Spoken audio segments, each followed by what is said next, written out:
Assalamualaikum warahmatullahi wabarakatuh. Halo teman-teman, jumpa lagi di channel ini. Dan gimana nih kabarnya? Oke, mudah-mudahan teman-teman masih dalam kondisi sehat walafiat dan selalu berusaha untuk bisa berbahagia. Amin ya robbal alamin. Oke, di kesempatan kali ini saya mau mereaksi sebuah video dari Trendpublica dengan judulnya Kenapa Singapura, Indonesia, dan Thailand kurang menyukai Malaysia. Oke, seperti apa videonya?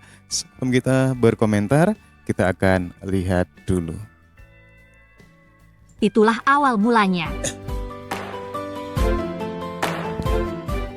Dan kini, kami semakin mengerti bahwa Malaysia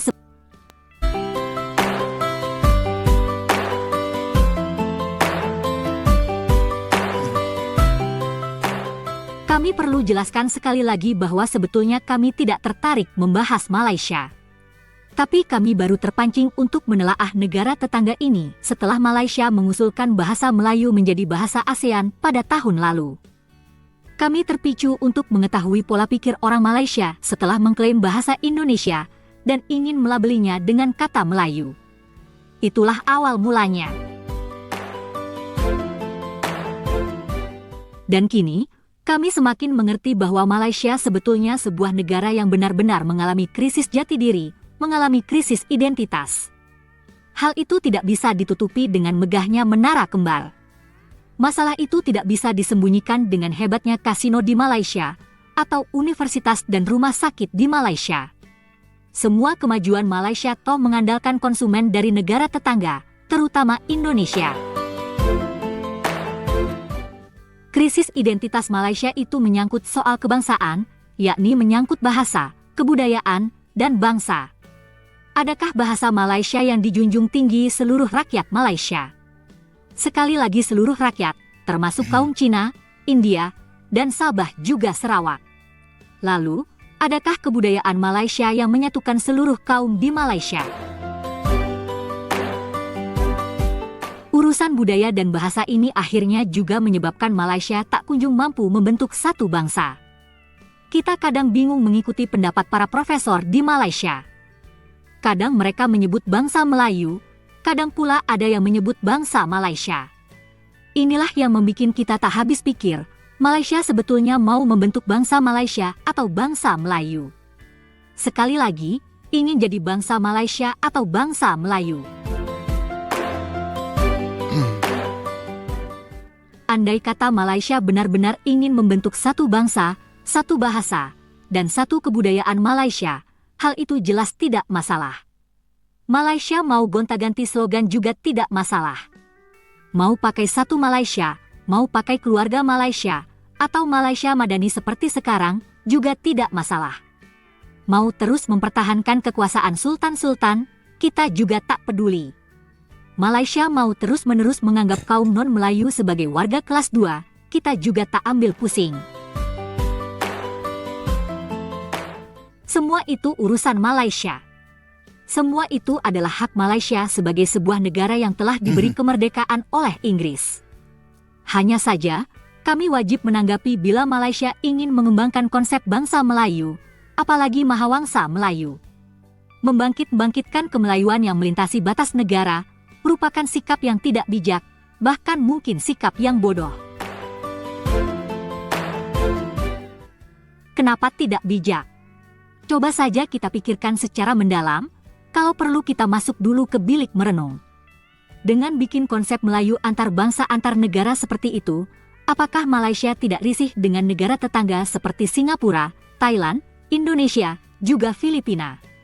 Masing-masing negara tentu ingin menjadi sebuah negara dan bangsa yang kuat.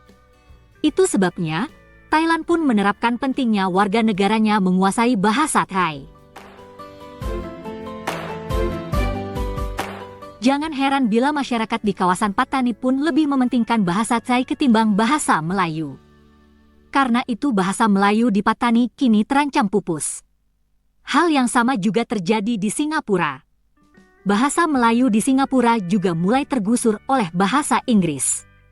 Adapun di Indonesia, suku Melayu sangat paham kapan mereka menggunakan bahasa daerah Melayu dan kapan memakai bahasa Indonesia.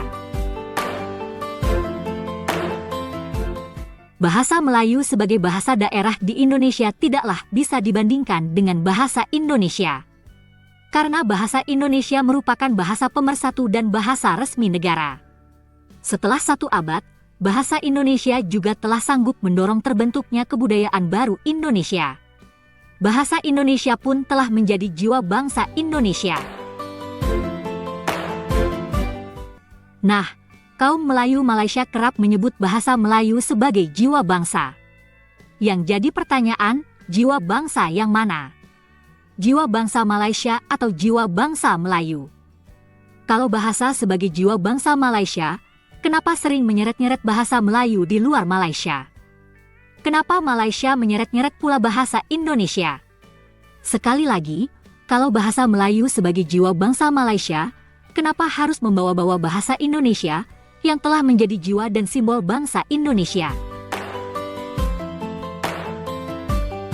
Itulah sikap kaum Melayu Malaysia yang bikin pening tetangga. Kalau orang Malaysia ingin membentuk satu bangsa dan satu bahasa Malaysia, kenapa pula gembar-gembor mengenai konsep alam Melayu dan bermimpi mengenai Mahawangsa Melayu? Dongeng alam Melayu ini jelas menyinggung perasaan bangsa Indonesia, bangsa Thailand, bahkan juga Filipina. Seperti juga negara lain, Filipina pun mengutamakan pembentukan satu bangsa dan bahasa. Bahkan, orang Filipina yang tampil di ajang America's Got Talent, ia tidak fasih berbahasa Inggris dan harus dibantu penerjemah. Karena bahasa kebangsaan Filipina adalah bahasa Filipino. Dengan kata lain, konsep alam Melayu yang dibikin Malaysia sebenarnya lebih banyak mudaratnya. Konsep ilusi ini membuat negara-negara tetangga bingung, bahkan cenderung tidak menyukai pola pikir kaum Melayu Malaysia. Semua negara sibuk memperkuat rasa kebangsaan masing-masing, tapi kaum Melayu Malaysia hidup di alam ilusi. Ilusi alam Melayu sebetulnya juga menyebabkan Malaysia semakin sulit mewujudkan satu bahasa dan satu bangsa Malaysia. Kaum Melayu Malaysia seolah bermimpi sendiri, berilusi sendiri, tanpa melibatkan kaum Cina, India, penduduk asli dan rakyat di Sabah dan Sarawak. Dan dengan pola pikir yang aneh seperti itu, jangan heran jika kaum Melayu Malaysia selalu jadi bahan candaan tetangganya. Tampaknya sikap kaum Melayu yang lucu dan menjadi hiburan gratis ini bisa bertahan lama, karena pola pikir aneh itu masih diajarkan di sekolah Malaysia atau diwariskan secara turun-temurun. Terima kasih sudah menonton video ini. Sampai jumpa lagi. Oke teman-teman ya, demikian ya satu buah video dari Trend Publika kenapa Singapura, Indonesia, dan juga Thailand kurang menyukai Malaysia. Bisa kita ambil poinnya di video ini tentang konsep alam Melayu yang ada di Malaysia. Inilah yang sering digembar-gemborkan oleh Profesor Malaysia tentang konsep alam Melayu. Dan menurut teman-teman gimana? Silakan ya teman-teman bisa berkomentar dan jangan lupa dukung channel ini dengan cara like juga subscribe. Terima kasih. Sampai jumpa lagi di video berikutnya. Wassalamualaikum warahmatullahi wabarakatuh.